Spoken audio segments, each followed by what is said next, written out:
this picture is at a jazz club in Portland, Oregon. And I had just arrived in Portland after living in the Dominican Republic for a few months. So it was my transition between life in a different country, a third world country, to life traveling on the West Coast.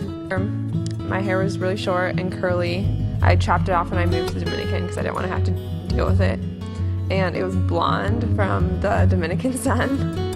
And I had my glasses on because I was traveling a year before this picture. I was in school and hated it, but I was still in school because it was important to my family. And it was important to me because I don't feel like I like to quit. I realized that I couldn't do it anymore. And so this was sort of a freedom moment from being in prison in school to being free and roaming around Portland. Actually, the process of finding like a transitional picture is kind of funny too, because I have about 20. Because within the last year, I think there's been 50 or so transitions. I've been in that mode for a long time, and I'm still there.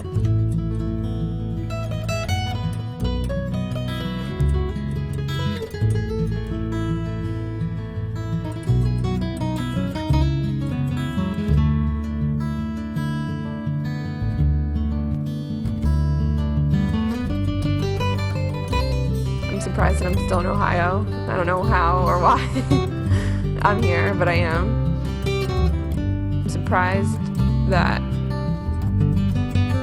things that have made me afraid before, I think I'm sometimes still afraid of those, even simple things like I'm afraid of the dark sometimes. And I think that's part of like the childhood growing up thing. I thought that I would just get over all of that, but I think it's just the same. And then there's good surprises too. Like I'm surprised that even though sometimes things are like really shitty and I just feel like everything is bad, that there's like, I don't know, like little pockets of like grace that show up and little things of joy that just surprise me on really bad days. I work in an office regularly with immigrants and refugees. I teach art.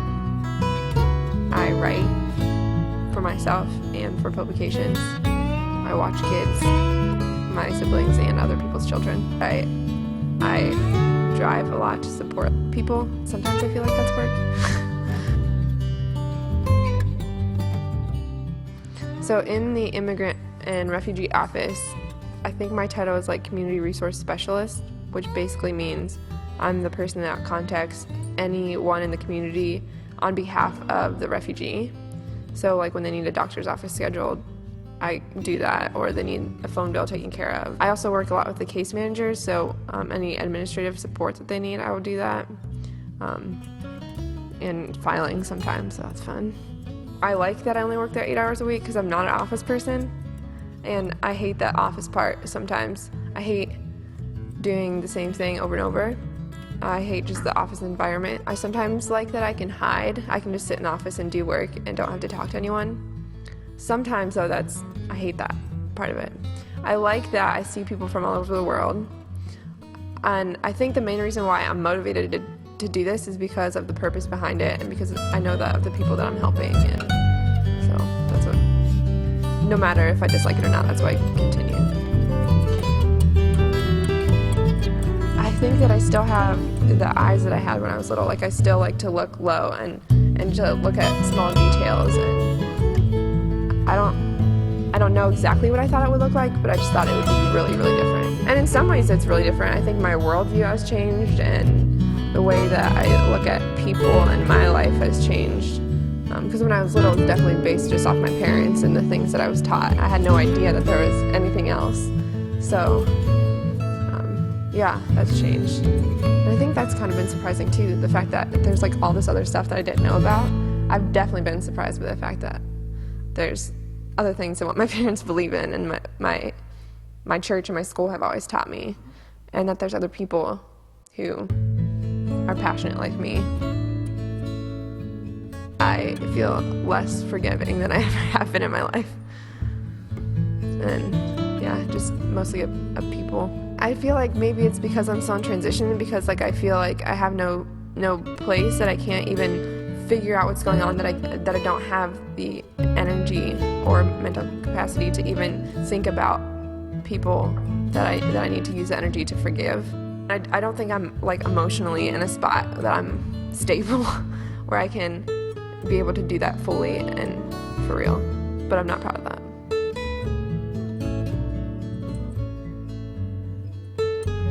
I think I'm proud of my work this summer. I worked as a director with the Hartville Migrant Ministry, and we had over 50 migrant Mexican children, and we ran a children's program for them. I sort of directed this peace conflict resolution program with the children, so that when they had conflicts, it took a long time and it was a lot of energy, but we went through this process of talking through it and understanding each other and coming to a solution. And I'm not gonna lie and say that it was easy all the time or that it like came to this clear solution, but just the attitude and the results that I saw from that, and that they wanted to continue doing that, was really cool.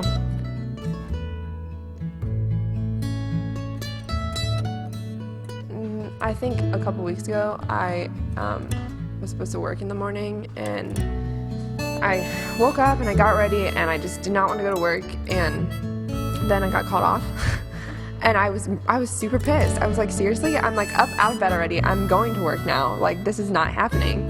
And so I was just really, really, really mad. And I thought about just getting some work done and starting my work early, but I was just going to be pissed and uninspired. And so I decided to get on my bike and I rode around, and I was so surprised that I had forgotten about the outside world.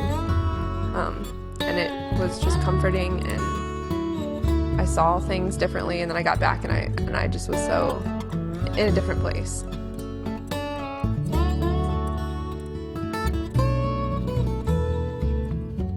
My youngest brother gave me a birthday gift, and he gave me an envelope with red marker drawings on a notebook paper, and also in the envelope was $1.01 in all coins, and that is his life savings.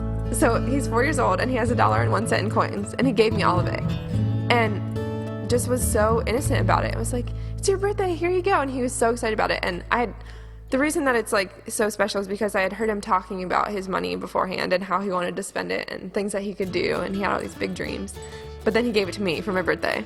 So it was like really just pure and not for any other reason except it's your birthday and I love you and I want to give you all my money. It made me feel really special.